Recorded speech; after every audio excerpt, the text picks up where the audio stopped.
Informaciones.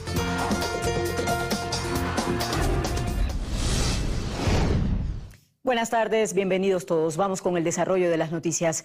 En medio de la declaratoria del conflicto armado interno, los puertos y aeropuertos del país refuerzan su seguridad con presencia militar. Bernarda Ceballos se encuentra en el aeropuerto José Joaquín de Olmedo de Guayaquil y a este momento nos cuenta cómo los uniformados controlan la entrada y salida de los pasajeros. Bernarda, buenas tardes. Compañeros, ¿qué tal? Muy buenas tardes. Así es, informarles que al menos aquí en el aeropuerto José Joaquín de Olmedo de la ciudad de Guayaquil se encuentran desplegados 10 militares, sobre todo en el área de partida como también de arribos internacionales. Es importante mencionarles que los uniformados se encuentran en la terminal aérea desde el martes 9 de enero, fecha en la que el presidente Daniel Noboa realizó la declaratoria de conflicto armado interno en el país. Ellos únicamente se aseguran de que no exista ninguna anomalía en la terminal de pasajeros. Los miembros de las Fuerzas Armadas realizan los controles las 24 horas del día. Recalcar también la siguiente información de que no existe una militarización como tal en estos puntos estratégicos. Lo único que nosotros hemos podido evidenciar es el refuerzo de la seguridad en las terminales aéreas como también en los puertos del país. Al respecto, nosotros les tenemos preparado el siguiente reportaje. Veamos. Así lucen los aeropuertos del país tras la declaratoria de conflicto armado interno en territorio nacional. En el aeropuerto Eloy Alfaro de Manta, por ejemplo, policías y miembros de la Fuerza Aérea Ecuatoriana custodian la entrada a la terminal aérea, mientras que en el aeropuerto Mariscal Lamar de Cuenca existe presencia policial al interior de las instalaciones. Un ambiente similar se logró visualizar este martes en el aeropuerto José Joaquín de Olmedo de Guayaquil. Los pasajeros aseguraron sentirse más seguros con la presencia de uniformados. Es una seguridad que los ciudadanos sentimos una vez viendo la presencia de cada uno de los militares y la policía principalmente, ¿no? Esta terminal aérea cuenta con 10 militares que realizan rondas las 24 horas del día en las áreas de partidas y llegadas nacionales e internacionales, como también al ingreso del aeropuerto. Un poquito más demorado, pero más seguro para todos mismos. En el puerto de Guayaquil, en cambio, se logra observar a más militares que se cercioran de que no existan anomalías en los camiones de carga, en la mercadería y buques, mientras que así luce la entrada del puerto de aguas profundas en Manta. Policías revisan los contenedores y requisan a los conductores de los mismos. Estas medidas se toman dentro del Plan Fénix que implementa el gobierno de Daniel Noboa.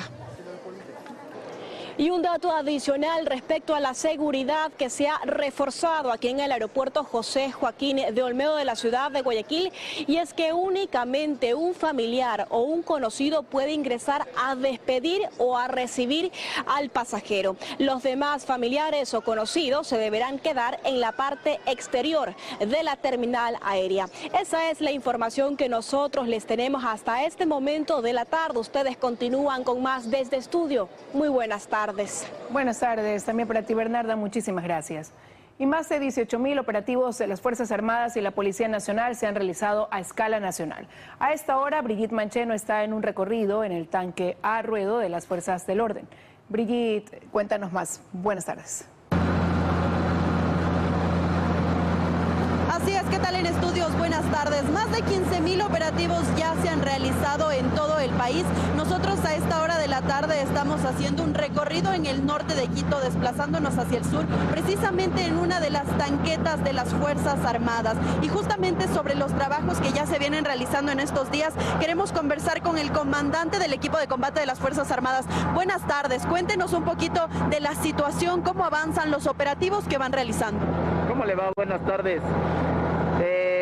Se han realizado varios operativos en algunos barrios del sector de Quito, tanto aledaños como al exterior de la ciudad, y van avanzando de una manera fiable. Como usted puede observar, dentro de los operativos se ha logrado un poco de evidencias de personas que han sido aprehendidas y puestas a órdenes de la Policía Nacional. Esta es una pequeña muestra del trabajo que se viene realizando. Todos los días se encuentra sustancias sujetas a fiscalización.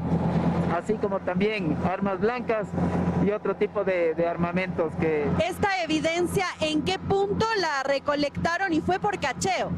Sí, esta evidencia fue en el sector del barrio La Roldós y fue por el tema de cacheo mientras estábamos realizando operativos tipo CAMEX, control de armas, municiones y explosivos, y justamente encontramos estas evidencias.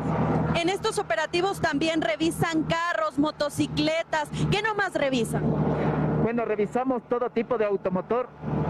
Y no solo vehículos automotores, sino también el cacheo aleatorio de las personas que van a pie, que también es importante revisar qué llevan al interior de sus prendas y sobre todo de las mochilas que llevan cargado. Más o menos 15 barrios son los que ustedes recorren diariamente. ¿Cómo realizan? ¿Es indistinto? ¿Ustedes tienen una planificación? Siempre se actúa desde una planificación. Los barrios son los más álgidos de la ciudad de Quito y los que mayor confrontación tienen en índices de criminalidad. Así es, en el metro de Quito también están presentes. Sí, en el metro de Quito también, con pequeños núcleos, justamente tratando de evitar que pase algún percance que cause consecuencias a la población en general. Finalmente, ¿cuál sería ese mensaje a la ciudadanía en estos momentos? Ustedes están realizando su trabajo con todas las herramientas que tienen a la mano, ¿no? Que la ciudadanía tenga confianza en sus Fuerzas Armadas. Nosotros trabajamos por y para la patria y sobre todo por darles una seguridad y que tengan ese país seguro y sobre todo de sentir la satisfacción de que viven en un lugar en donde la seguridad es por parte de la fuerza pública.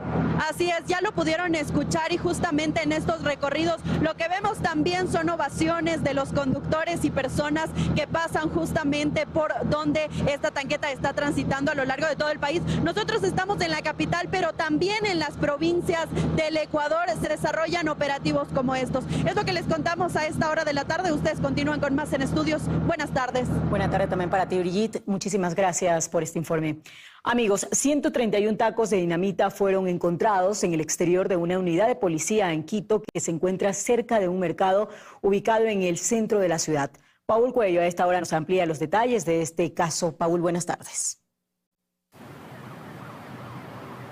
Gracias, ¿cómo están? Así es, afortunadamente hubo una rápida intervención por parte de los uniformados policiales que identificaron, apenas se colocaron estos 131 tacos de dinamita en la unidad policial de San Roque, donde opera una de las organizaciones delictivas lideradas aquí en Quito por Fabricio Colón Pico. Les contamos más en el siguiente reportaje, veamos.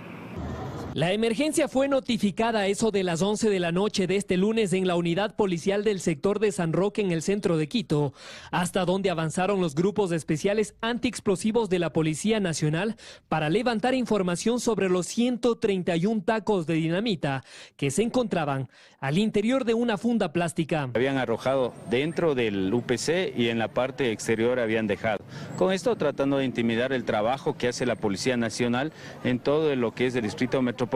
Afortunadamente, la rápida intervención de los uniformados neutralizó el ataque de los delincuentes que, según las autoridades, las consecuencias hubieran sido letales por la gran cantidad de explosivos. Hay algunos componentes que hacían falta, se podría hablar de un tratamiento artesanal sobre el hecho, pero necesitábamos otros componentes que referirían y sobre todo estaría lista la carga para poder ser explotada. La información levantada y explotada a través de las cámaras de seguridad ya se encuentran en un proceso de investigación, al igual que los artefactos explosivos que son utilizados para trabajos profesionales. Estas demoliciones son utilizadas por la minería, parte de la investigación en la cual nosotros estamos analizando inclusive la trazabilidad. Aquí es importante también, vamos a tener las coordinaciones con Fuerzas Armadas, toda vez que estas demoliciones explosivas están ingresando por las carreteras. La mayoría de estas alertas se han recibido de lugares públicos donde se ha reforzado la seguridad. Dentro del mercado mayorista hemos incrementado nuestros puntos de guardias de seguridad privados, tenemos más controles, más rondas por nuestros supervisores de control y por supuesto hemos articulado tanto con gobierno central como municipal. En total ya suman 33 alertas sobre atentados explosivos en la capital, de las cuales 18 fueron efectivas y el resto falsas alarmas. Y bien, tanto la policía como las Fuerzas Armadas han reforzado los operativos y los controles de seguridad en las zonas más transitadas y congestionadas de acá de la ciudad de Quito, especialmente en las instituciones públicas, en plazas, mercados y parques. Con esta información regreso a estudios. Ustedes con más. Amigos, un excelente día para todos. Igual para ti, Paul, muchísimas gracias por ese reporte. Más de 200 bloques de droga y material explosivo es lo que las Fuerzas Armadas y Policía Nacional han decomisado en los últimos días a través de un trabajo conjunto durante el estado de excepción. El trabajo unificado también se ha centrado en el control de la cárcel de Cotopaxi. Las Fuerzas Armadas y la Policía Nacional dieron a conocer los resultados obtenidos en las operaciones de seguridad a nivel de los 7 cantones de la provincia de Cotopaxi. Estamos evitando que ingrese algún tipo de explosivos. Les recuerdo que aquí en La Tacunga fueron decomisados cierta cantidad de explosivos provenientes de la Maná. Justamente esa es la información que nosotros vamos desarrollando. A los posibles 200 kilos de droga que fueron incautados, es ahí pues el trabajo coordinado con los 3 ejes de la Policía Nacional y el apoyo de Fuerzas Armadas.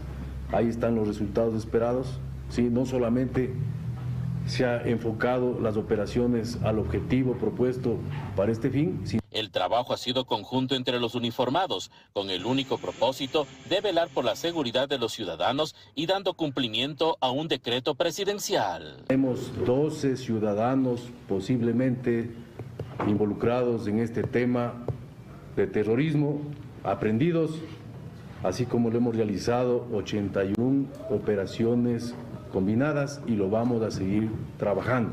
Las requisas al interior del centro carcelario continúan con el fin de decomisar artículos prohibidos en el CPL. Hasta ayer ha existido una gran cantidad de armas blancas, ciertas manifestaciones de droga. Ayer encontramos una pistola con varias municiones, algunos, además de los explosivos que ya fueron destruidos, encontramos una carga cebada y un taco de explosivo. Existe una gran cantidad también de explosivos improvisados y bombas incendiarias fabricadas en el interior. Existen algunas muestras de artefactos tecnológicos y también muchos teléfonos.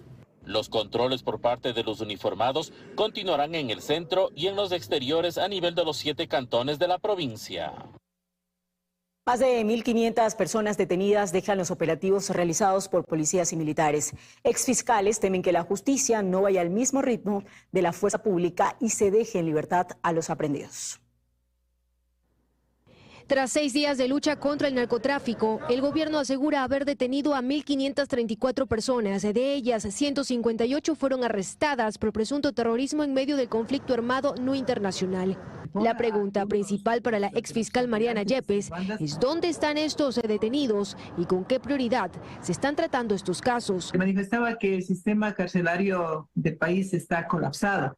Hay una superpoblación en cada uno de los centros penitenciarios. Y entonces, ¿a dónde van? A lo mejor a algunos de los integrantes de estas bandas les están sancionando con penas menores, tal vez por contravención. El exfiscal provincial Antonio Gagliardo comparte esta preocupación y descarta que para el procesamiento de estos casos se necesite un régimen especial. Sí existe el marco jurídico legal para tratar y procesar estos delitos. No se necesita una ley especial. Lógicamente, debe estar cumplido el tipo penal de terrorismo. En Quito, la unidad de delitos contra la corrupción cuenta con máximo 12 jueces, una limitante no solo para el tratamiento de cada caso, sino además posterior a ellos. Cuando pase a los tribunales, porque cuando ya vaya la etapa de juicio, porque ahí sí hay pocos tribunales. Entonces tendrá tal vez que darle competencia a los tribunales que existen actualmente para que ellos sean los que conozcan. El también ex juez de la Corte sugiere además revisar el artículo 77 de la Constitución para ampliar el tiempo de flagrancia, por lo menos en delitos como estos.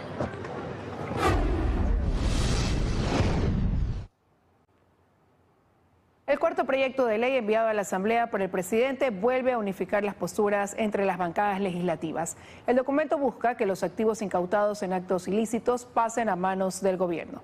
Karen Aro está en el legislativo para contarnos más. Hola, Karen.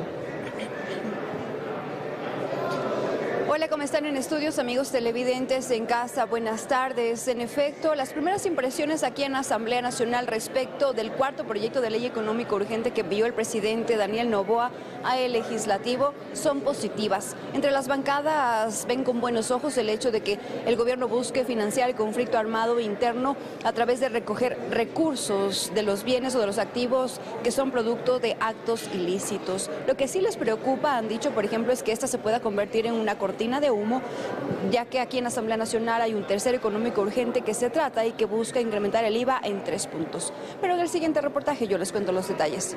Veamos. Se trata de un proyecto de ley que reforma la ley de extinción de dominio que ya existe. Lo que hace es darle más facultades a la Fiscalía General para que a través de la unidad especializada se logre que los bienes que son parte de su investigación y que provienen de actos ilícitos pasen a manos del Estado y los recursos que de allí se obtengan sirvan para atender las prioridades. Fue enviado como económico urgente y hasta ahora ha recibido el apoyo de las bancadas.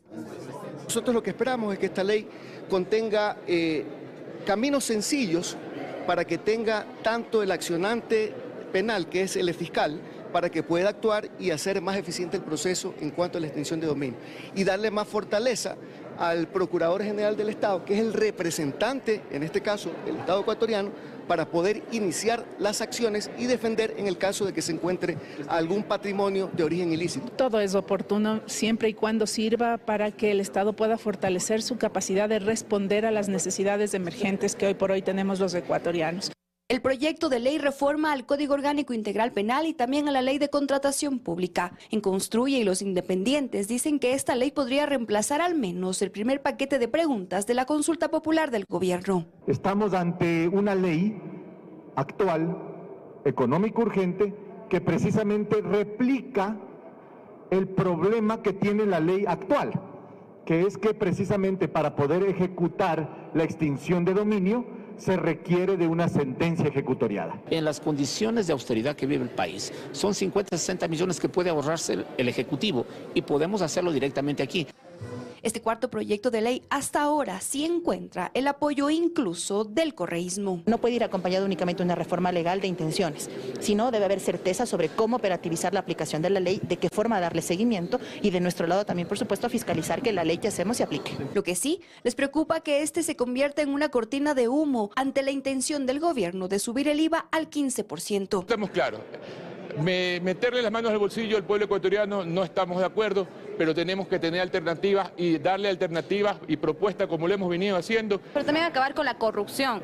Sabemos que en temas de contratación pública también se lava a veces mucho dinero, entonces quiere también acabar con el tema de la corrupción. En esta misma semana, el Consejo Administrativo de la Legislatura CAL conocerá esta cuarta iniciativa urgente del presidente Daniel Noboa. Y bien, para finalizar, nada más contarle que entre otras actividades que se realizan aquí en Asamblea, esta mañana hay pleno del Legislativo en donde se trata el veto a la ley para la equidad salarial. Este proyecto de ley lo que busca es equiparar los salarios entre hombres y mujeres, tanto en lo público como en lo privado. Es la información a esta hora. Compañeros, continúan ustedes con más. Que tengan una buena tarde. Buena tarde también para ti, Karen. Muchísimas gracias. Amigos, les contamos. Juan Carlos Vega, ministro de Economía, en el programa de entrevistas de 24 horas, defendió la nueva ley enviada por el presidente a la Asamblea, calificándola como prioritaria debido a la coyuntura que vive el país. La medida económica más importante que está tomando el gobierno del presidente Noboa es la lucha contra la inseguridad. Esta ley va también en esa línea, para tener una claridad más grande de incautar los bienes de la economía ilegal, de poder usarlos para el combate de la misma delincuencia, para tener un esquema más claro y transparente en la contratación pública. Todo esto va en la línea de corregir estos descalabros estructurales y estas bombas, tanto desde el punto de vista de seguridad como la que hemos recibido en la escasez de fondos en las finanzas públicas. La guerra contra el crimen organizado no puede pasar por alto la aplicación de estrategias para la erradicación del lavado de activos, según especialistas. Este es el segundo delito con más impacto en el país, solo después del narcotráfico. Si de algo presume el narcotráfico es de su enorme poder económico. Por eso especialistas consideran que la guerra contra el crimen organizado debe enfocarse también en dar golpes certeros a sus finanzas, pues de por medio hay miles de millones de dólares. El Fondo Monetario Internacional estima que se lava alrededor de el 6% del PIB a nivel mundial. Estamos hablando de más o menos unos 4.000 a 5.000 millones de dólares. ¿Que se lavan en el país? Que se lavan en el país anualmente. Jenny Andrade es especialista en prevención de lavado de activos. Asegura que desde las notarías, pasando por las superintendencias, el Servicio de Rentas Internas, la UAFE, la Fiscalía, deben fijar como blancos a operaciones financieras de determinadas actividades, donde el crimen blanquea su dinero. Las constructoras, concesionarias de vehículos, la industria de los bienes raíces está muy por demandada en nuestro país. No hace falta generar más legislación, hace falta voluntad política de Estado. Pero, ¿qué ocurre? Actualmente las sentencias por lavado de activos en el país se cuentan con los dedos de una sola mano y en el tiempo han ido disminuyendo. El Observatorio de Crimen Organizado ha levantado información reveladora. Lo que vemos es que entre el periodo del 2015 al 2020 se emiten en promedio 3 sentencias condenatorias por lavado de activos al año. Ahora, ¿qué pasa del 2020 al 2022? Se emite apenas una sentencia condenatoria por lavado de activos en el país. Renato Rivera es parte del organismo. Asegura que el principal problema es la falta de coordinación entre quienes tienen que actuar, pero no lo hacen como se debería. Entonces, si no tienes información, no tienes coordinación interinstitucional, los casos se caen. Ambos especialistas creen que es importante declarar también una guerra financiera contra las agrupaciones delictivas. Pues las personas cambian con el tiempo, pero esas estructuras económicas se mantienen. Porque simple y sencillamente, sin dinero no va a haber atentados terroristas. A propósito del conflicto armado interno que se ha declarado en el país.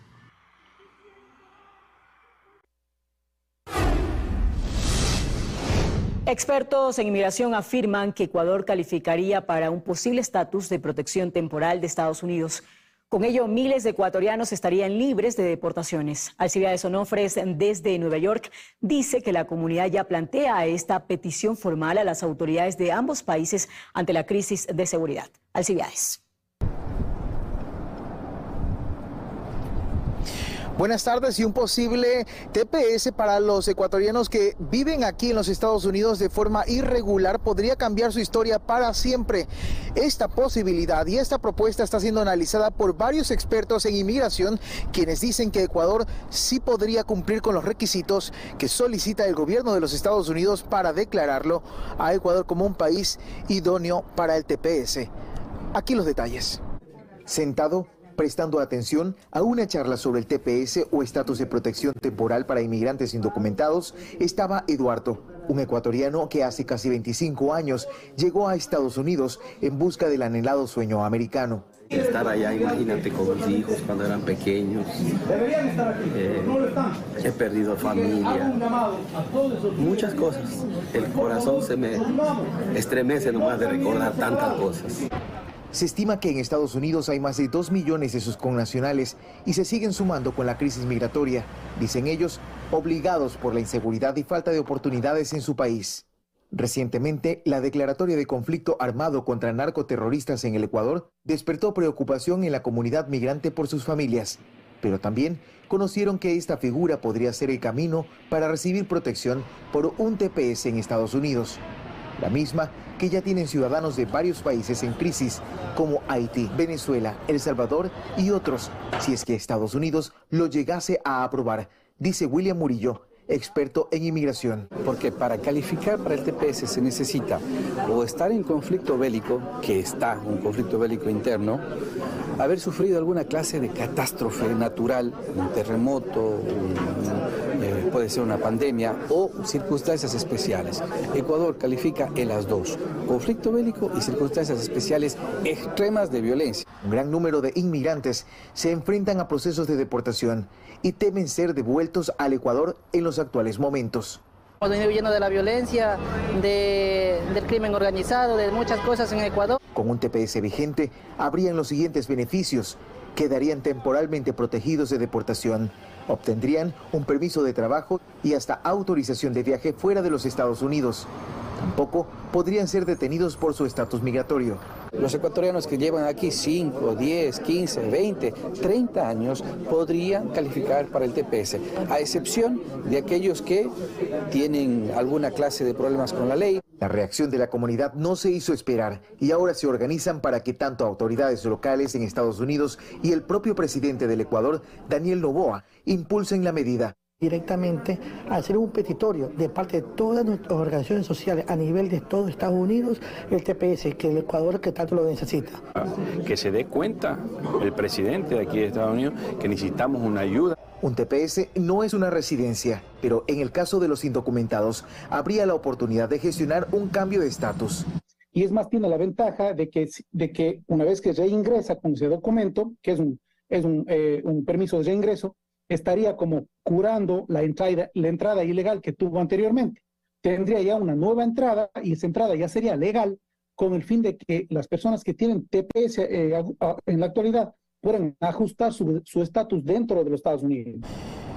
Y a lo largo de los Estados Unidos y con este tipo de movilizaciones, la comunidad ecuatoriana espera que esta iniciativa sea visibilizada por los dos gobiernos. Hasta aquí con nuestro informe, seguimos con más en 24 horas.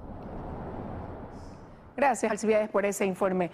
Momento de hacer una pausa, amigos, pero enseguida, Ecuador busca reactivarse turísticamente tras la crisis de seguridad. Además, la Función de Transparencia presentará una... Más noticias en 24 horas. El sector turístico trabaja con normalidad y con mira en la reactivación. Preparan propuestas atractivas para los turistas de cara al feriado de carnaval. De a poco se empieza a reactivar el sector turístico tras el fuerte golpe que recibió producto de los hechos violentos suscitados hace ya una semana.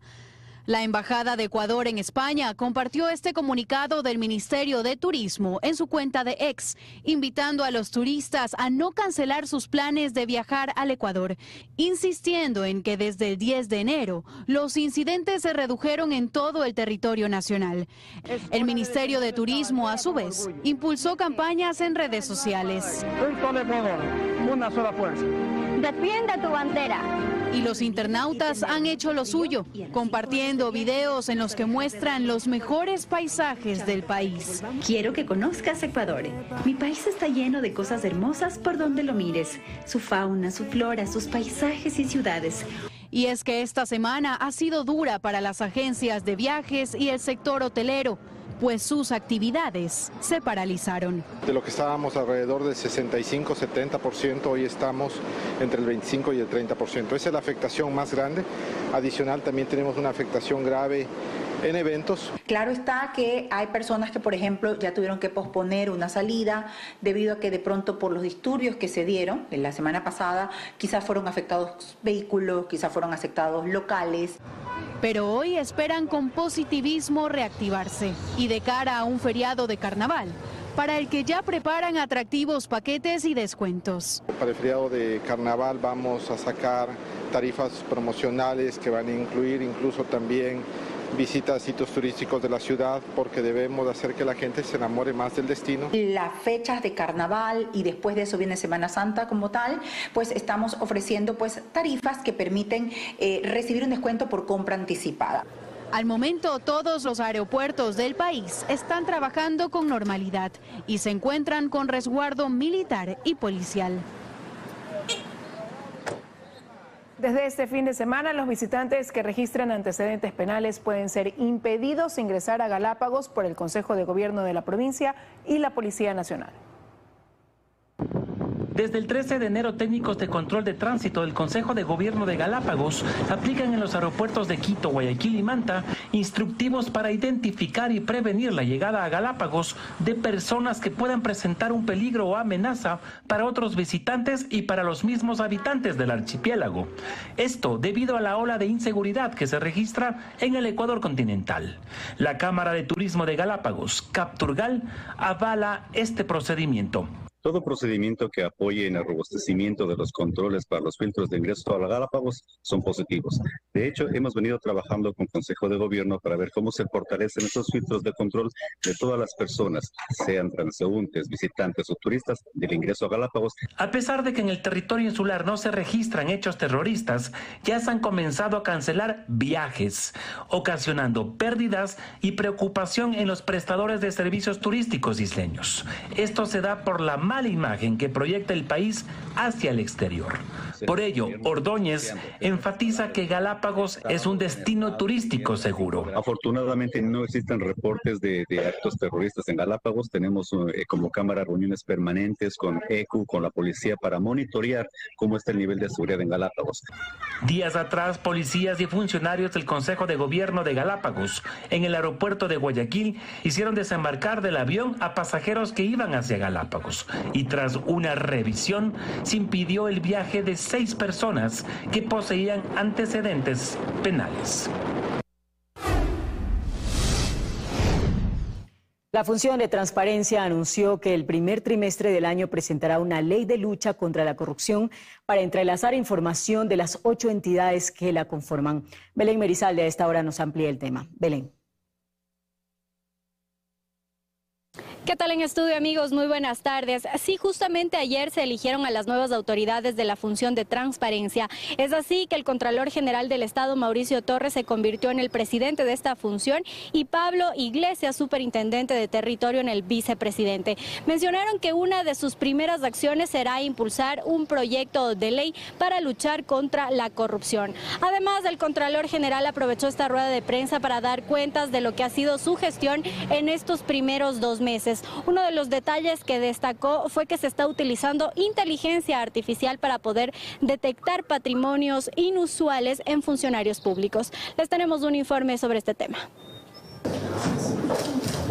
Las nuevas autoridades de la Función de Transparencia apuntan a luchar contra la corrupción en medio de un país convulsionado por la intromisión del narcotráfico en las instituciones del Estado. Ese, dice el Contralor General Mauricio Torres, quien fue elegido el lunes como titular de esa función, será el primer eje en el que trabajarán. Presentar con el trabajo de todas las entidades que conforman este organismo una ley anticorrupción. Este texto, que esperan presentarlo antes de que termine el primer semestre del año, busca cruzar la información de las 8 instituciones que conforman la Función de Transparencia. El Estado debe estar en una interrelación informática, es decir, saber dónde está el flujo de dinero, en especial de dónde proviene ese dinero para la compra de un bien inmueble, para la adquisición de un vehículo. Cada institución tiene su rol definido, pero existen ciertos fenómenos o ciertas acciones que detrás de ellos podrían bien tener acciones de corrupción que implicarían no solamente el control de una institución, sino de 2 o más instituciones. Durante la rueda de prensa, el Contralor informó además de sus primeras acciones en sus casi 2 meses de gestión. Y yo he firmado ya 32 informes de indicio de responsabilidad penal con cerca de $40 millones. Indicó que ante la falta de personal y la cantidad de declaraciones patrimoniales que deben analizar, se empezó desde este mes de enero a utilizar inteligencia artificial para determinar patrimonios inusuales de servidores públicos. Con este sistema uno ingresa ciertos algoritmos, lo que se llama, y con esto se puede determinar quiénes son prácticamente los que están, o por lo menos se sospecha que puedan tener aumentos de patrimonio. En este momento, por ejemplo, se analizan declaraciones de altos generales de las Fuerzas Armadas, así como del expresidente de la República, Guillermo Lasso. Las autoridades de esta función del Estado felicitaron además la iniciativa del presidente de la República respecto del 4º proyecto económico urgente enviado a la Asamblea, con el cual se retiran los patrimonios ilícitos, y han dicho que esta es la forma de sancionar a la delincuencia. Eso es lo que puedo contarles a esta hora. Ustedes continúan con más. Muy buenas tardes. Buenas tardes también para ti, Belén. Muchísimas gracias por ese reporte.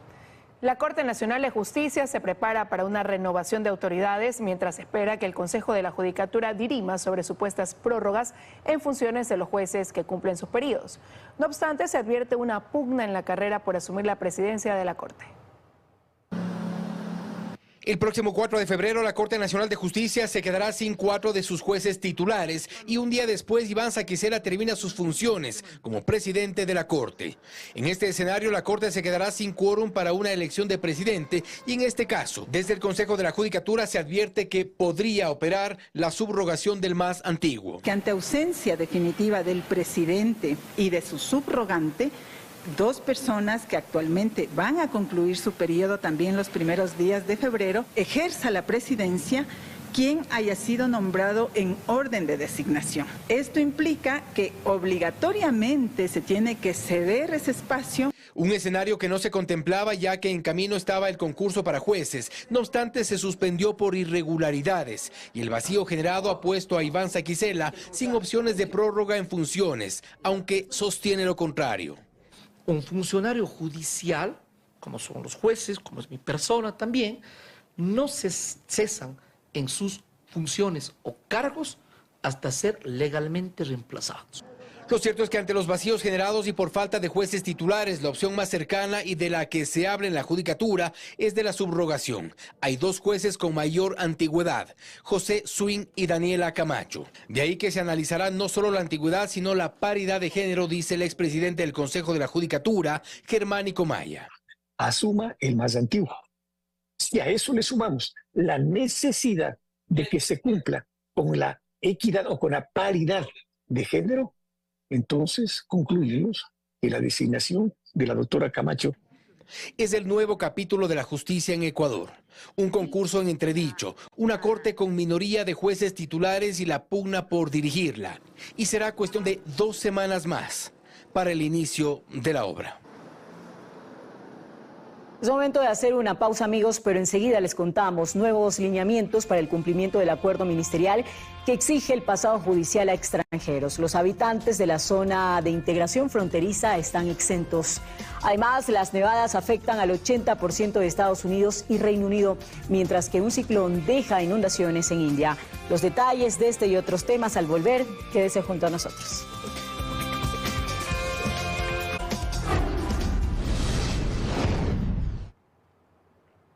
Estamos de regreso con más. La Subsecretaría de Migración estableció los lineamientos para la aplicación del Acuerdo Ministerial 007.